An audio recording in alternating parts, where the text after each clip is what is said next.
Who are some of the other guys we're not talking about? Because obviously team game here. Defensively, other guys on offense we're not talking about. Milt Williams has been great. Robert Spillane, he gave me the green light to call him Bobby. Bobby Spillane. Bobby Spillane has been a weapon. That sounds better up in New England. You know what I mean? Bobby Spillane is much more of a New England than Robert Spillane.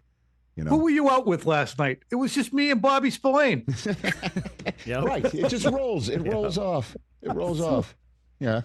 Okay. Robert Spillane's been really good. Right. Gonzalez is smooth as hell. Oh, Marcus Jones, slot corner. He had the 2 return touchdowns in one game a few weeks back, but he's played tremendously well at slot corner. The one thing about him, Rich, that is different is the number of young players they're getting contributions from. Will Campbell has been everything you'd want in a left tackle after so much scrutiny. Jared Wilson, taken in the 3rd round, has been the starting left guard. We thought that was going to be a disaster. You get 2 rookies next to each other. He's been more than fine. Greg Woodson's been a starting safety. Their kicker is Andy Borregales. He's been fine. Kyle Williams had a touchdown catch. He should be okay. I'm missing other people. I mean, Pop Douglas has really come to the fore for sure, you know, and obviously Mac Hollins. Listen, this. All right, screw it. I'll go here. There's a lot of connective tissue between this and 2003, Tom. I mean, honestly.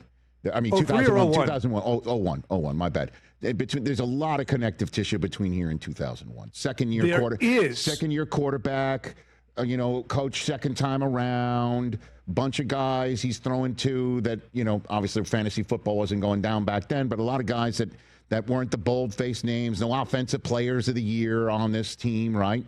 The ironic defensively, thing, a bunch of guys that collectively, the collective is just kicking your ass, and everybody's thinking, fool's gold, to be honest with you. And then, boom, look what happened. No?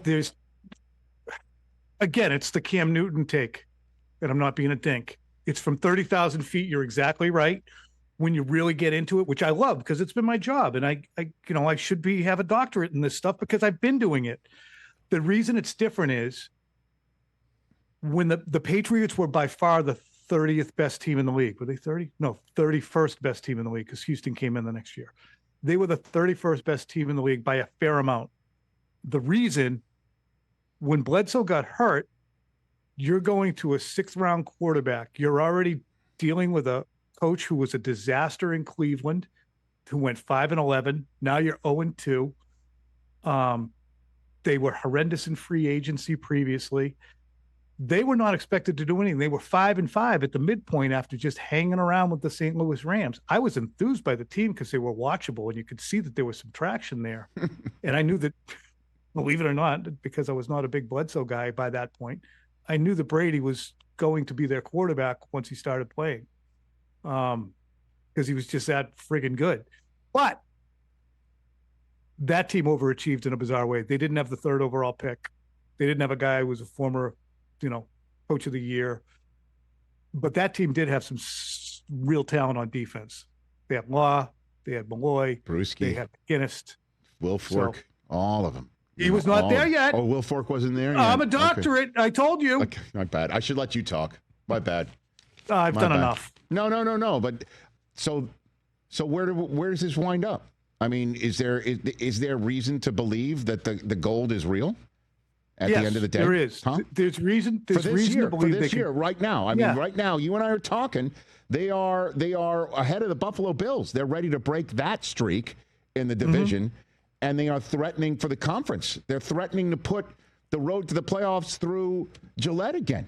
This is happening right now, Tom. You can look. The Achilles heel for Denver is they don't have a really strong offense. They're sputtery, as we know. The Colts. I still don't know if I'm a Daniel Jones guy. Bills cannot stop people on the ground. All those other teams, they have an Achilles heel. The Patriots' Achilles heel is red zone offense and defense. They suck. They're like worst in the league defensively. You get inside the 20, you're scoring touchdowns. You get inside the 10, 100% of the time. If you have 1st and goal, you're scoring a touchdown. So if you get behind, and they fall behind in games early on every time, the first drive is usually a touchdown or field goal for the opposition. If you get behind Kansas City or Buffalo, even if you're home, and you give that first touchdown up, and then they get down the red zone again after you had to go 3 and out. You're down 14-0. They haven't been there. So those are things I'm concerned about for them. But other than that, I just haven't seen the ineptitude in terms of fundamentals. They're not making stupid mistakes. They're not missing tackles. They're healthy as hell. This injury to Milton Williams is the first one. And that's the main reason they won in 2018. It wasn't Sony Michel and Brady and Edelman and Gronk. I mean, they helped, obviously, more than helped. They were the drivers. But that car does not get over the finish line if the engine wasn't intact. And they lost like 2 guys the entire year to IR. I think it was Jeremy. Who's that running back from the Bengals? Jeremy Hill? Yeah. And Jawan Bentley, who had never even played. That's it. They had everybody else. So in the minute I have left, is this Trevion Henderson's gig now? Because he's a hot hand, man. And I know there were a lot of New Englanders, including the one that just across the way just got in my ear and saying, why'd it take so long? What are we? Because he is really. Hey, Tom, great to see you, man. He could be another difference maker in the last 6-7 weeks when we're getting cold. You roll the Buckeye downhill and look out, man. That could happen. It'll be Ramondre. It will be. Okay, Chris, check it out. If you look at it, not to give a hard time to the little fella, but his explosive runs are really buoying his yards per attempt. Those 2 long. Totally agree. Totally agree. So. Yeah.